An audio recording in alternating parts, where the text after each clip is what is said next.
Buenas noches, soy Regina Soledad González. El libro que he elegido para el producto académico número 2 eh, es Ética a Nicómaco, mm, del autor Aristóteles. Bien, en este libro Aristóteles nos da varias definiciones, diversas definiciones sobre em, las personas, el actuar de las personas y realiza reflexiones de repente para que nosotros podamos dilucidar mejor em, a qué están referidas las concepciones que a veces podrían estar equivocadas, ¿no? O lo vemos de una manera general y él al hacer estas definiciones nos profundiza de una mayor, con una mayor fuerza hacia lo que viene a ser a comprender el concepto de cada una de estas definiciones referidas a la conducta de las personas, ¿no? Bien, entonces primero Aristóteles comienza diciéndonos que la felicidad está definida en forma general por la gente de diversas formas, ¿no? Y por ejemplo, para algunas personas mayormente se encuentra relacionada con lo que viene a ser eh, el dinero, la riqueza o todo aquello que nos causa placer, el honor, ¿no? Para otros, felicidad significa tener todo aquello que no poseen, de lo que carecen, ¿no? Que podría ser, pues, por ejemplo, la salud, ¿no? Mientras que hay otro grupo de personas, como por ejemplo en ellos los sabios o los estudiosos, que consideran que la felicidad está dada por lo que viene a ser el conocimiento. Entonces, Aristóteles considera también que la felicidad está dada también con el aprendizaje, ¿no? Mediante el aprendizaje. Cuando aprendemos, también podemos ser felices y entonces considera que por ello importante tener una buena educación o impartir buena educación y las costumbres que debemos imponer o impartir, ¿no? A las personas. Entonces, también considera, por ejemplo, que eh, es una persona que va a tener principios, que va a ser, va a ser formada más con valores, es aquella que siempre está escuchando los discursos o los que nos puede compartir aquellas personas que son justas, ¿no? Entonces, también nos define Aristóteles sobre qué cosa es la virtud. Para él, para Aristóteles, la virtud, en la virtud convergen dos cualidades, ¿no? Una intelectual y la otra moral. Entonces, para la cualidad intelectual, resulta ineludible, dice, el tiempo y la experiencia, porque a través de el tiempo vamos a adquirir experiencia, vamos a adquirir más conocimiento, y entonces ese conocimiento es parte de la virtud. Mientras que también la moral, porque la moral es una costumbre que como es parte de nuestra naturaleza, estamos pues capacitados para recibirla y perfeccionarla en el tiempo y a través de las propias costumbres que vamos adquiriendo. Entonces, por ejemplo, una de las reflexiones que yo sacaba de ello es, por ejemplo, cuando los estudiantes que mediante nuestras acciones a veces consideran como un mal hábito, se considera un mal hábito, ¿no? El copia y pega, por ejemplo, ¿no? Entonces,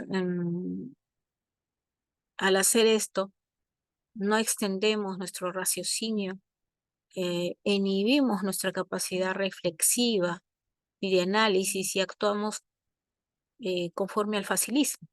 Entonces no tendríamos la posibilidad de adquirir el conocimiento y estaríamos desacostumbrándonos precisamente a adquirirlo. De manera que estaríamos dejando la virtud de lado, pues dejamos el conocimiento y la moral mientras que las acciones contrarias a las antes referidas harían de nosotros unos buenos estudiantes, intelectuales y con valores, ¿no? Por ende, mejores profesionales. Entonces, Aristóteles también nos ha referido que quien se abstiene de los placeres es una persona templada, y quien por abstenerse de estos placeres se aflige o sufre es una persona intemperante, pues no soporta lo terrible y no, y entonces sufre y ello lo convierte en una persona cobarde. Entonces, bajo estas premisas, si la moral concierne a los placeres y dolores, entonces por, por placer nosotros accionamos de una mala manera y por el dolor estamos evitando las buenas acciones. Entonces, bueno, en resumidas cuentas, pues Aristóteles enseña que no todo lo placentero, o mejor dicho, no todo lo placentero es, podría ser consecuencia de buenas acciones, sino también de malas acciones que son propias de estas acciones de los cobardes, ¿no? Entonces, Aristóteles también cita a Hesíodo, quien dice, ¿no? De todos el mejor es este, quien lo comprende todo por sí mismo. Bueno, a su vez quien obedece al que bien dice, mas quien no comprende por sí mismo ni oyéndolo por otro, lo pone en su interior, entonces este por su parte es un hombre inútil. Asimismo, Aristóteles refiere que la recta educación se enfoca en que nos alegremos y suframos con las cosas que se debe, es decir, en una línea de rectitud de todo lo que debemos por deber hacer, ¿no? También nos habla sobre la deliberación y cómo se obtiene pues la opinión, ¿no? Entonces, Aristóteles nos dice que dado que tenemos mucho miedo a equivocarnos en nuestras elecciones, entonces primero deliberamos y deliberamos de diferentes cosas o por diferentes temas y de las cosas que suceden en nuestro día a día. Y entonces, para no elegir o luego de deliberar debemos elegir y como no queremos elegir mal, entonces siempre recurrimos a, al consejo de algunas personas de nuestro entorno, ¿no? En aquella época él refiere a los consejeros. Entonces, bueno, en nuestros tiempos, pues recurrimos a cualquier persona de nuestra entera confianza. Sin embargo, también depende de en qué contexto, o sea, ¿no? Aquello que queremos elegir, porque también podría ser que queremos elegir hacer una demanda, entonces para ello recurrimos a un abogado, ¿no? Es en el aspecto jurídico es el que mejor nos puede aconsejar respecto de lo conveniente hacia nuestros derechos. Luego de ello, entonces Aristóteles dice que la deliberación se da en aquellas cosas que suceden por lo general, pero que es incierto, como puede ser, como puede resultar en aquello que es totalmente indefinido, ¿no? Porque el resultado de aquello que estamos nosotros deliberando, el fin em, de las posibilidades que van a converger en una solución y en lo que vamos a optar o elegir, pero sin embargo, deliberación va a dar muchas, muchas posibles soluciones. Entonces podría dar muchas o dos o tres o muchas y entonces nosotros tenemos toda la potestad mediante un acto voluntario elegir cuál es la que nosotros consideramos más conveniente, ¿no? Entonces, por ello, Aristóteles refiere también que nadie puede ser dichoso de manera involuntaria, porque se supone que ha tenido la voluntad de sentirse contento o alegre por algún motivo, mientras que para Aristóteles la maldad sí está en un contexto de un acto voluntario. Se es malo porque se quiere ser malo y porque esa maldad, pues quizás hacer esas maldades le causa placer. Entonces Aristóteles refiere por ello que no solo son voluntarios los vicios del alma, sino también los del cuerpo. En algunas personas a las que también, pues, por estos actos solemos pues censurar o reprochar, y en efecto, por ejemplo, Aristóteles nos pone un ejemplo que dice, pues nadie podría reprochar a una persona que es poco agraciada o fea, como él lo dice textualmente, ¿no? Sino que porque eso es posiblemente por su propia naturaleza. Y eso no sería reprochable. Bueno, en estos tiempos, pues el bullying o la burla es muy, muy usual. Sin embargo, bueno, él dice que eso no sería reprochable. Nadie se atrevería a reprochar ello porque es algo de su propia naturaleza. Pero sin embargo, teniendo en cuenta pues que en Grecia, ¿no? Se, se consideraba o se tenía como muy importante la belleza. Entonces dicen, no, bueno, entonces, pero sí, por tu propia voluntad, pues no haces ejercicios, no te cuidas, ¿no? Entonces, sí, Aristóteles dice, pues en efecto ya sería un acto voluntario, ¿no? De igual forma, refiere otro ejemplo donde dice que pues nadie va a reprochar a una persona que es ciega de nacimiento o que, bueno, por causa de un golpe o de repente de alguna enfermedad, ha quedado ciego. Entonces no sería pues motivo de censura porque no ha sido voluntario en él, ¿no? Sin embargo, en otros casos, la censura sí se debe dar porque hay personas que se puede quedar ciega de repente por su propia voluntad en el sentido de que por producto de una borrachera em, ha sido ha desatado como consecuencia que se quede ciego, ¿no? Entonces, bueno, esto quiere decir que, con esto nos quiere decir que pues a veces es voluntario el haber tomado las buenas decisiones y las malas decisiones. Eso, bueno, es una constante que todos pues siempre estamos hablando sobre ello y debatiendo, ¿no? Sobre cuáles son las buenas decisiones y cuáles son las malas decisiones. Entonces, también Aristóteles refiere respecto a la valentía que es valiente aquel que carece de miedo,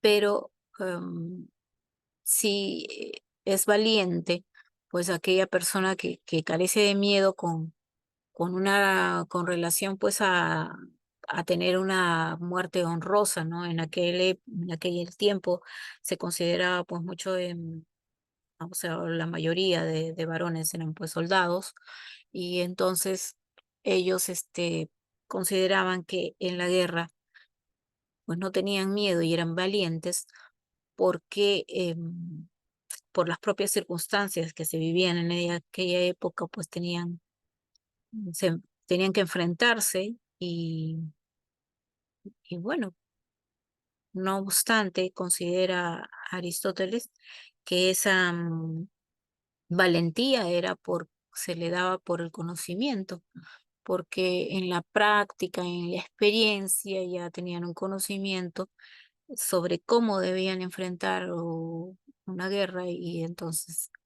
em, ya se sentían pues valientes y podían hacerlo, se sentían que podían hacerlo. Entonces el valiente dice, soporta y realiza acciones que corresponden a la valentía, pero por causa del bien, de lo que ellos consideran que está bien.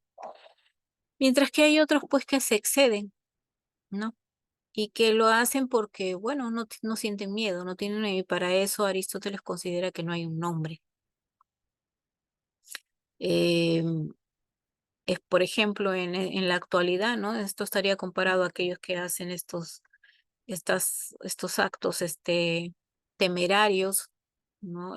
Como ponerse, no sé, la espada meterla en la garganta, ¿no? Actos como aventarse de un puente, amarrado solo del pie, o diferentes tipos de actos temerarios. Entonces no se podría decir, dice, según Aristóteles, eh, que son valientes, sino que, bueno, simplemente no tienen miedo. Y ese que no tienen miedo, ese contexto de no tener miedo para Aristóteles, eso no tiene nombre.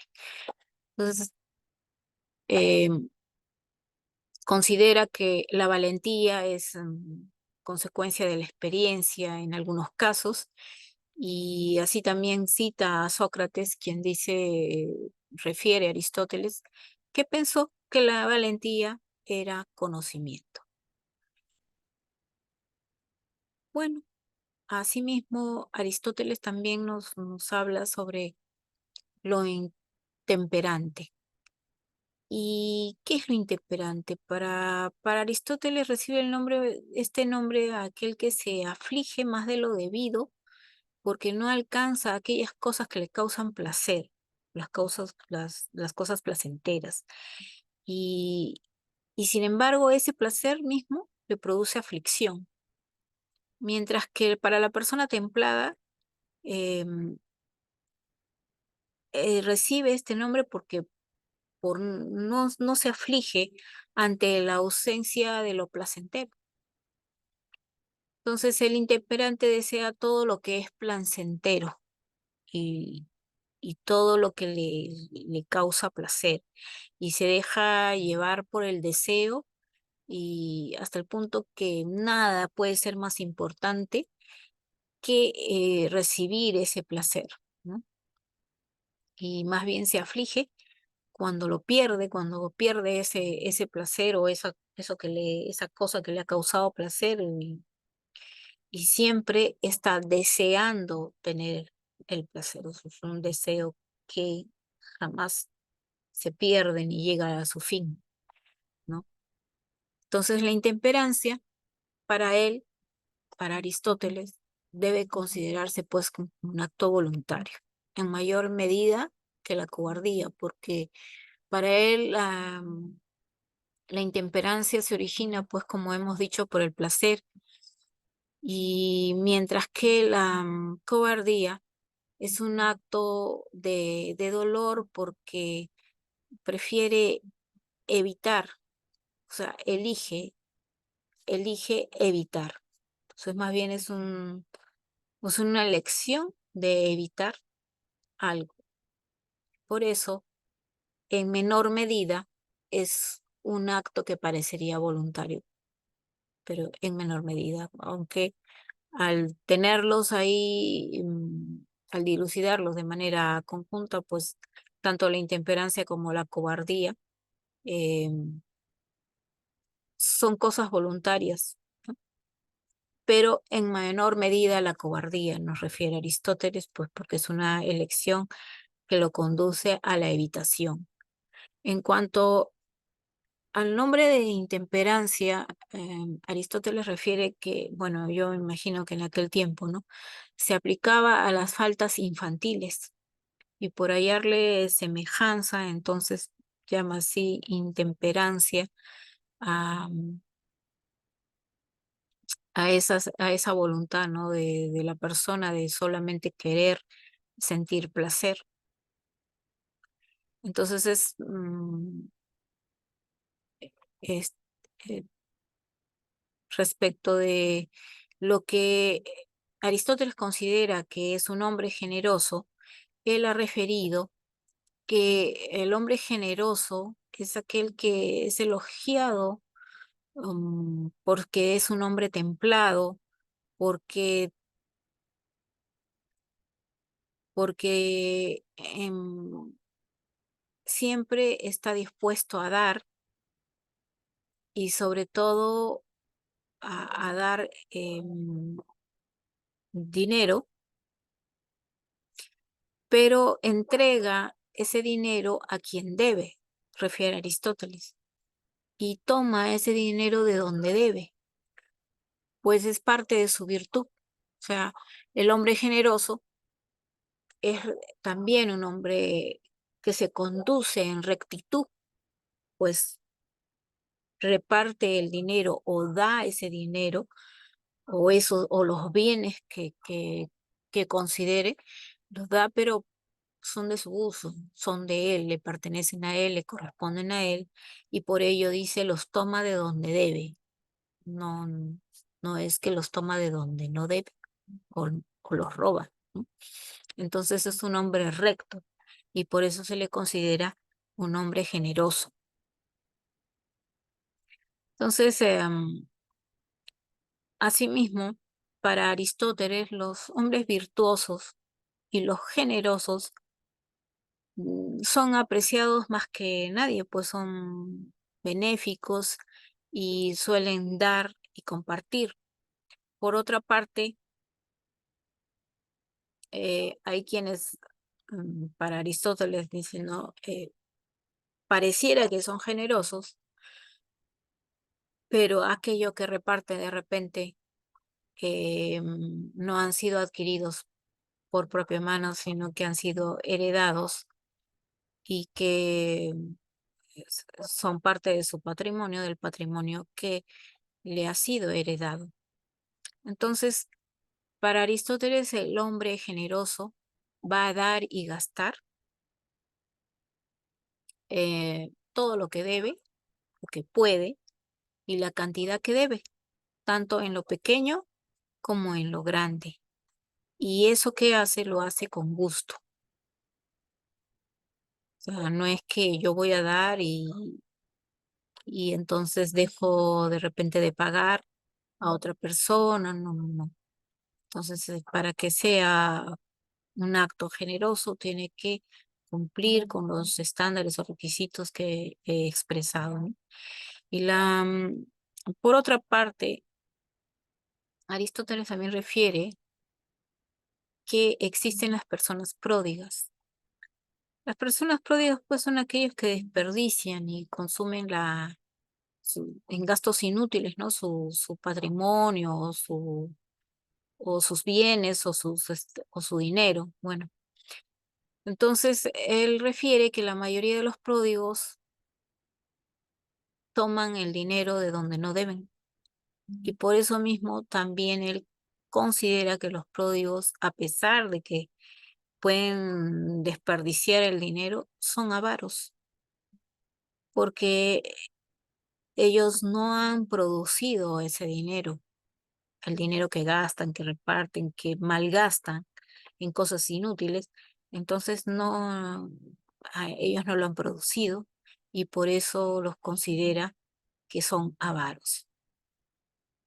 Entonces también desde su punto de vista, estas dádivas que dan los hombres pródigos, pues, o las personas pródigas no son bien vistas porque estas dádivas suele darlas o repartirlas a quienes, haciendo ricos a quienes deberían ser pobres, según Aristóteles, ¿no? Y no darían nada, los pródigos no darían nada, no le repartirían nada, no le darían ningún bien a quienes son de costumbres moderadas, pero sí dan mucho a los aduladores o a quienes le proporcionan alguna clase de placer.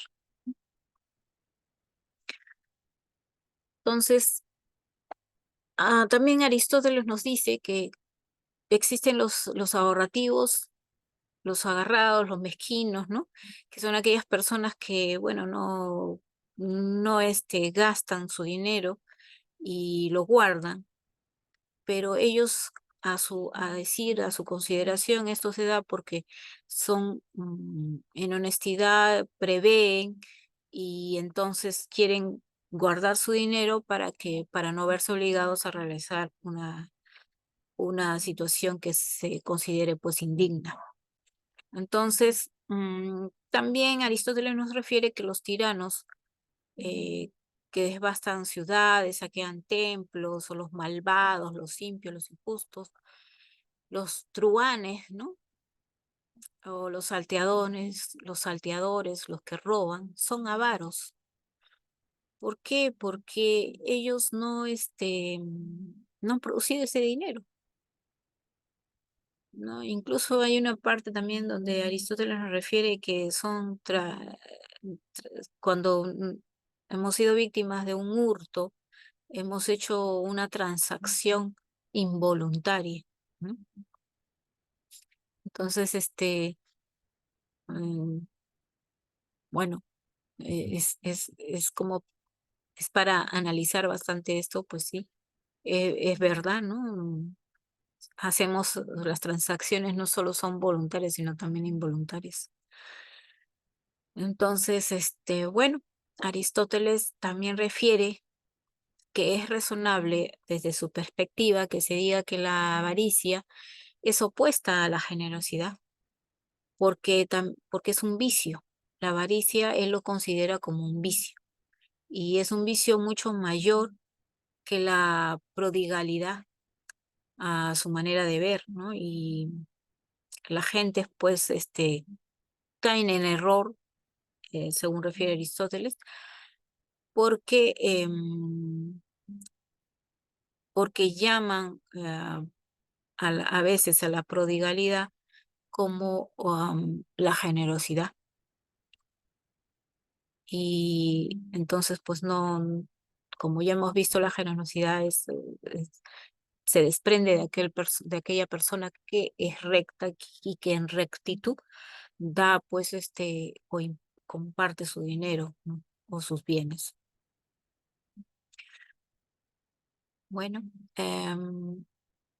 eso es lo que he podido compartir y dilucidar respecto de la lectura, que de verdad bastante interesante.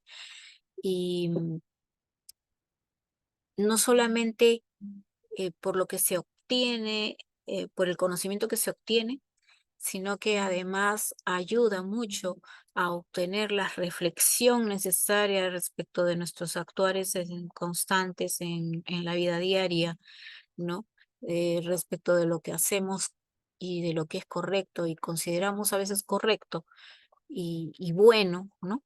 Como en el caso de los pródigos, ¿no? A veces se les puede considerar o se puede pensar que son personas buenas y que son generosas. Sin embargo, estamos cerrando al considerarlos de esa forma porque están compartiendo o de cosas que no deberían, o de repente no lo comparten con las personas que sí deben. Y bueno, hay como una parte oscura en esas dádivas, ¿no? Entonces, bueno, muchas gracias.